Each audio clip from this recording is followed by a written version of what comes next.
Figura e Zaifundos është nga më komplekset dhe më interesantet e historisë shqiptare të shekullit të 20.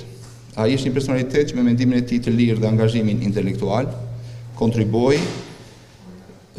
dukshëm në zhvillimet politike, sociale dhe intelektuale të kohës së tij. Korça ka privilegjin të jetë vetëlindja e këtij adetari dhe intelektuali, jeta dhe veprimtaria e të cilit vazhdon të zgjojë interes dhe diskutime edhe sot. Fundo, megjithëse vinte nga një familje e pasur dhe kishte mundësi të tjera jete, zgjodhi një rrugë ndryshe, atë të angazhimit aktiv përballë rreziqeve politike dhe sociale të kohës.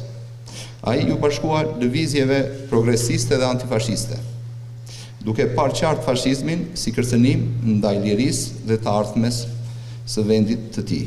Ai ishte plotësisht i vetëdijshëm për rreziqet që i kanoseshin, por kjo nuk i pengoi të mbante qëndrime të forta dhe të vendosura. Në këto ditë, kur po zhvillohet në Tiranë Këshilli Politik Europës në kuadër të javës së Europës, vlen të kujtojmë vizionin europian të Zaifundos. Ai besonte në një Europë të bashkuar, demokratike dhe progresiste. Përfundon, pjesa më e ndërgjegjësuar e shoqërisë është ajo që arrin të dalë nga zonat e reatisë dhe konformitetit, duke kuptuar realitetin dhe duke bërë zgjedhje të qarta dhe të guzimshme që paraprin një të ardhme më të mirë për të gjithë.